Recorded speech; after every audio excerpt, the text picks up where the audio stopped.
एक व्यापारी था। एक बार वो व्यापार के लिए राज्य जाने लगा। जाते जाते अपनी बहू को बुलाकर उसने कहा, मैं राज्य जा रहा हूँ, तुम अच्छी तरह रहना, बच्चों को भी संभालना और अपनी सास का भी अपने बच्चों की तरह देखभाल करना। याद रखना, माँ से कोई काम मत करवाना। बहू ने बोला, ठीक है, मैं आपकी बात समझ गई, मैं वैसा ही करूँगी जैसा आपने बोला है, आप आराम से जाइए। बहू ने बात ध्यान में रखी। व्यापारी तो चला गया। बहू ने दूसरे ही दिन सासू से कह दिया, सासू माँ, आपके बेटे मुझसे कह गए हैं कि माँ को अपने बच्चों की तरह संभालना और उनको कोई काम मत करने देना।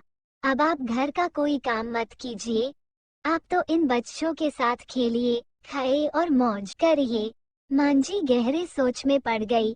फिर बोली, बहू ठीक है, अब मैं ऐसा ही करूंगी। कुछ दिनों के बाद बहू ने अपनी बेटी के कान छिदवाए। उस समय बहू को अपने पति की यह बात याद आई कि माँ को बच्चों की तरह ही संभालना है, इसीलिए बहू ने मांझी के कान छिदवाने की बात सोची। उसने मांझी से कहा, मांझी चलिए, आपके कान छिदवाने हैं। सुनकर मांझी घबरा उठी। उन्होंने बहू से कहा, बहू मुझे अपने कान नहीं छिदवाने हैं, क्या अब अपने इस बुढ़ापे में मैं कान छिड़वाऊं? बहू बोली, जी नहीं माँ जी, आपको तो ये करना ही होगा। मैं नहीं चाहती कि आपका बेटा मुझे कुछ कहे, इसलिए आपको मैं अच्छी से देखभाल करूंगी। मेरी दोनों आंखें बराबर है, जैसी लड़की है वैसी ही आप भी है। मांझी मन ही मन समझ गई और सुनार के पास बैठकर उन्होंने अपने कान छिदवा लिए। सुनार ने कान छेड़ी और कान में धागा भी डाला। बहू जिस तरह रोज रोज लड़की के कान में तेल लगाती थी, उसी तरह मांझी के कान में भी लगाती रही। थोड़े दिनों बाद बहू ने अपने बेटी के लिए बाली बनवाई तो उसे अपने पति की बात आई। फिर उसने मांझी के लिए भी बाली बनवाई और कहा, आइए आपको ये बाली पहना दूं। मांझी ने कहा, बहू मुझको बाली क्यों पहनाती हो? मैं बूढ़ी हूँ, मुझे इसकी जरूरत नहीं है, बाली तुम अपनी बेटी को पहनाओ, मुझको नहीं पहननी है। लेकिन बहू नहीं मानी।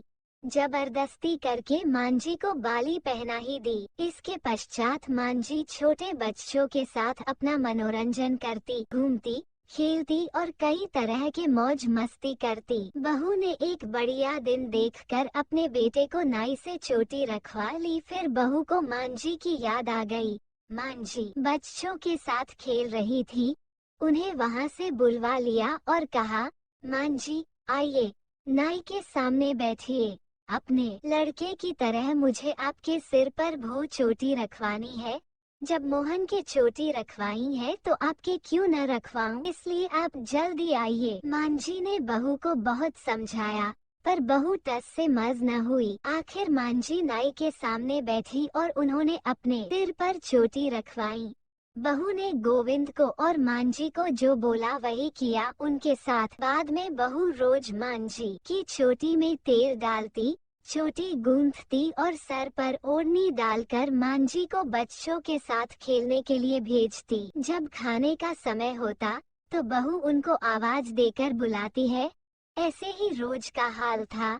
जब बेटा घर वापस आया तो सबसे पहले उसने बहू से माँ के बारे में पूछा कि माँ कैसी है और कहाँ है, मुझे उनसे आशीर्वाद लेना है। बहू ने बताया, मांझी तो बच्चों के साथ खेल रही है, यही कहीं होगी, आ जाएंगी। बेटे ने पूछा, क्या कहते हो? माँ गली में खेलने गई है, गली में तो बच्चे खेलते हैं, क्या बुद्धि माँ कहीं खेलने जाती है?